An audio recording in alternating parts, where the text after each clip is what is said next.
Hey, what's up, everybody? This is yours truly. People, I want to clarify a little something. Always, it's a little argument a lot of fanboys in particular like to use, and that's record sales and and championship success. What I'm here to talk about is, that stuff, winning championship rings and selling platinum records, that doesn't mean you actually have talent. Okay? Here's for example, in music, record sales, here's an example. Vanilla Ice, you know, he sold 7 million records just saying Ice Ice Baby. Rakim, he only sold one platinum record. Only one. And that was paid in full. Who's the better artist? Think about that for a second. Okay, Katy Perry, she sold platinum records. Tina Marie, let's I put it like this: Katy Perry, she sold platinum records. All right, and she uses auto tune as well. And she really can't, even without auto tune, she still sounds like shit if you ask me. Secondly, then we have Tina Marie. She's never sold a platinum record. She's only going gold.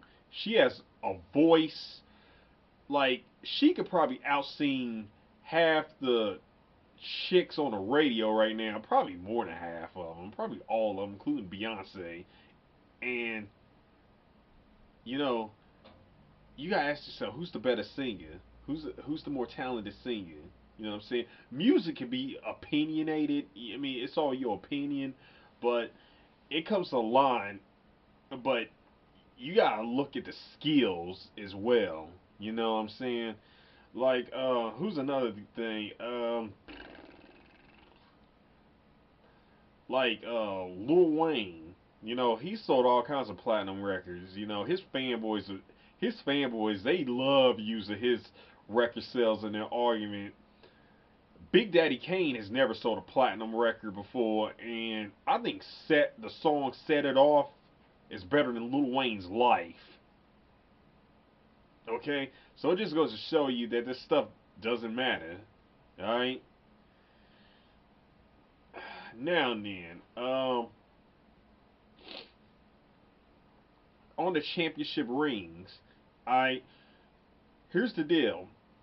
You got Chris Bosh, who in my opinion is one of the most overrated players in the NBA right now. Um, he has more rings than Karl Malone.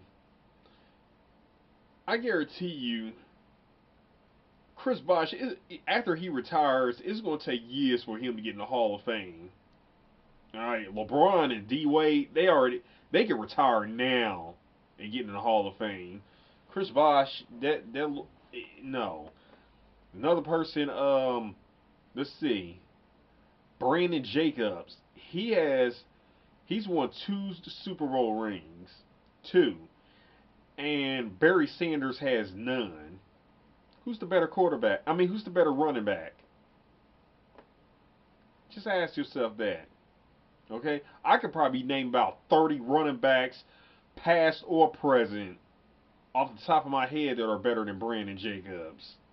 Okay, I could say the exact same thing about Reggie Bush. He has one ring, and let's see who. Yeah, Adrian Peterson has none. Who's the better running back? Thinking about that. Um, let's see who else. David Tyree. You know, he has one championship ring. Randy Moss doesn't have any. Who's the best wide receiver? You know, let's see. Name somebody else. Eddie Curry. He's got a championship ring. Patrick Ewing doesn't have any. Who's the better center? Some of you people, y'all gotta. I mean, me personally, I hate to say it, but I damn near think LeBron is better than Kobe. You know what I'm saying? I mean, LeBron, I think Kobe got more heart, and determination.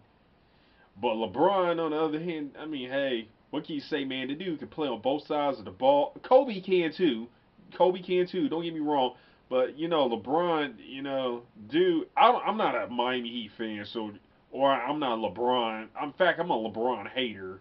So, don't sit here and call me a hater. Kobe, he's good too. But I don't care for neither one of them. I'm not a fan of neither team or player. But LeBron, on the other hand, let's face facts, man. The dude can play practically any position in the game right now. You know what I'm saying? But I mean, it basically is what it is. But back to the subject. With that being said, championships really don't matter. You know what I'm saying? It just don't. Derek Fisher, he has 5 championship rings. Allen Iverson, he has none. Who's the better point guard? Mario Chalmers, he has a championship ring. Tim Hardaway has none. Who's the better point guard? Just think, people. I mean, hell, fucking Chris Redman and Byron Leftwich both have rings. Neither one of them are better than Dan Marino or Jim Kelly. That's all I got to say, peeps. I'm out. Also, look at it this way. I look at it this way. Jay Z, he's going platinum just about every album, right? Nas, you really can't say the exact same for him. But in my personal opinion, this is when it kind of comes down to opinions. I think Nas is lyrically the better MC. You know what I'm saying? Jay Z, you know what? Seriously, he only had like 3 albums I actually liked. Nas, I like just about every album he made except Street Disciple and Nostradamus. All his other albums were lyrically on point. I can't say the exact same thing for Jigga Man. Um, let's say some other rappers. I mean, DMX, man. I was gonna say hell, Ja Rule. I look at it this way. Eminem. He sold all kinds of albums. You know what I'm saying? Uh, um, you know, per album he dropped. You know what I'm saying? But he even said in some of his, he even said in interviews, he even thinks some of his shit was garbage. Like that Encore CD, that he said that I think I remember him saying that he thought that CD was that album was garbage. It went like what, like 5, 6 platinum, something like that. I thought it was whacked too. I don't know. I really ain't that crazy about him, but you know what? For the most part, I think Slim Shady and the Marshall Mathers are two dope, two dope albums. You know what I'm saying? And I'm not a fan of his. I think Ari the Rugged Man is a white rapper. I think he's lyrically a better MC. Also, here's another thing, reason why record sales really don't matter. Here's the deal. Put it this way: how many of you people bought an album just because a whole bunch of other people went out and bought it? If you're a Lil Wayne fan or a 50 Cent fan, put your hand up. How many people bought an album before just because you're a fan of that particular artist or group or band, and you just feel like you're obligated just to complete the collection? If you're a Jay-Z fan, put your hand up. How many people bought an album because you know that artist is signed to the exact same label as your favorite artist? If you're a Jay-Z fan or a 50 Cent fan or a Young Money fan, Lil Wayne fan, or Eminem fan, put your hand up. Alright? How many people? Here's another thing. How many of you people bought an album, bought more than one copy of the exact same album? I got 2 copies of Illmatic. That's because one of them got scratched up really bad. Yeah, true. But that's the thing. There's a lot of groupie fans that actually literally go out and buy more than one copy of the album just so they can help with sales. Some fans actually do that. Here's another thing. How many people bought an album? Here's one of the biggest things. Okay, how many of you people bought an album and didn't like it? You were really disappointed. Now today, records don't sell as well as they did 10 years ago because 10 years ago we didn't have iTunes. We didn't have downloading illegally. Yeah, but we really iTunes and MP3s, they really weren't that popular back then as they are today. But the thing is,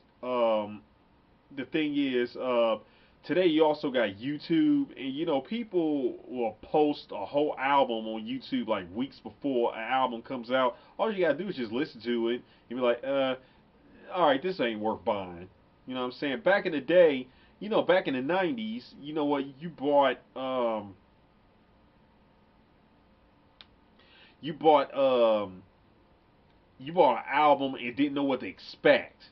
You probably just thought it was tight. You probably just assumed it was a tight album because it's your favorite artist. You know what I'm saying? Yeah. I also you got Tupac Shakur. He's a good example of this. He, I gotta say, for the most part, before he passed away, the albums that came out before his death, uh, including Machiavelli, but they were all pretty much favorable albums. You know what I'm saying? But the albums that came out after his death, they were all garbage. Let's be honest, they were all garbage. But the thing is, they were actually selling. Believe it or not, they were actually selling. But you know what? I mean, it just goes to show you that selling a platinum record doesn't mean anything. It doesn't mean the album's good. I mean, it don't necessarily mean the artist is garbage either, but it doesn't mean the album's good. You know what I'm saying? I mean, shit. Lil Wayne, that dude, his first, his first couple of albums, they didn't even sell. I don't know why everybody all of a sudden starts sucking his dick after the Carter One. Between the time the Carter One and Two came out, even though I still think those two albums had ghostwriters on them. Because his shit sounded pretty decent then compared to anything that came out after that. Just saying.